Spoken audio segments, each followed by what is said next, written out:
Museveni yatsindiye manda ya karindwi izageza mu 2031. Komisiyo y'amatora ya Uganda yemeje ko Yoweri Kaguta Museveni yatsinze amatora ya perezida n'amajwi 71%. Mu gihe uwo bari bahanganye cyane Robert Sentamu uzwi cyane nka Bobi Wine yagize amajwi 28%, naho abandi bakandida batandatu uwaje hafi yagize 1%. Ibyavuye mu matora yabaye kwa kane bitangajwe nyuma y'amasaha make Bobi Wine atangaje amashusho avuga ko ibigiye gutangazwa na Byabakama, perezida wa komisiyo y'amatora arifaka atari byo. Ibyatangajwe bisobanuye ko Yoweri Kaguta Museveni w'imyaka 81 atorewe manda ya karindwi yikurikiranya nka perezida wa Uganda izatuma aguma ku butegetsi kugeza mu mwaka wa 2031. Ibyavuye mu matora bitangajwe nyuma y'iminsi 5 internet ikuwe muri Uganda. Internet yasubijweho muri Uganda hashize amasaha bitangajwe ko Yoweri Kaguta Museveni yatsinze amatora ya perezida. Internet yakuweho na leta kwa kabiri w'iki cyumweru ivuga ko ari mu rwego rwo kwirinda ikwirakwira ry'amakuru atariyo hamwe no kurinda umutekano w'igihugu. Ishami rya ONU ry'uburenganzira bwa muntu ryamaganye iki gikorwa rivuga ko giteye inkeke zikomeye. Yari inshuro ya kabiri abategetsi ba Uganda bakuyeho internet mu gihugu mu matora ku mpamvu bavuga ko ari z'umutekano.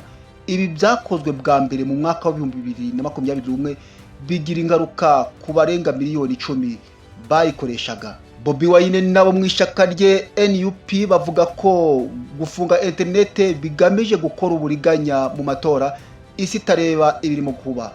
Kubera kubura internet mu gihugu byagoye BBC n'ibindi binyamakuru byigenga kugenzura ibyabaye mu matora no kugenzura ibyayavuyemo. Komisiyo y'amatora yavuze ko abatoye bose hamwe ari abantu miliyoni 11.3 bangana na 52% by'abari biyandikishije gutora.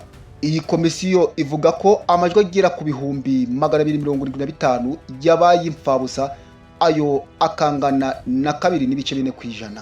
Ibiro ntaramakuru AFP bivuga ko umwe mu ndorerezi z'amatora Goodluck Jonathan wahoze ari perezida wa Nigeria avuga ko habayemo ibikorwa byo gutera ubwoba, guta muri yombi no gushimuta byibasiye abatavuga rumwe n'ubutegetsi nabo muri societe civile. Mu butumwa bwa video yacishije kuri Facebook, Bobi Wine yahamagariye abanya-Uganda guhaguruka bakamagana iva mu matora. We avuga ko komisiyo y'amatora yibiye Museveni.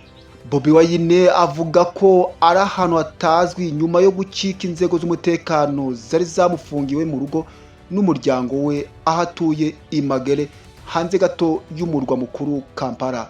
Igipolisi cya Uganda uyu munsi cyatangaje ko ibivugwa na Bobi Wine n'abamushyigikiye ku buzima bwe buri mu kaga ari binyoma. Igipolisi kandi cyasabye abantu kugumana ituze no kwirinda ibikorwa byabyo byose byo kwigaragambya nyuma y'amatora y'umukuru w'igihugu. Abanya-Uganda bari munsi y'imyaka 40 barenga 3/4 by'abaturage bose b'iki gihugu nta wundi perezida bazi uretse Museveni. Yafashe ubutegetsi mu 1986 nyuma yo guhirika ubutegetsi bwariho.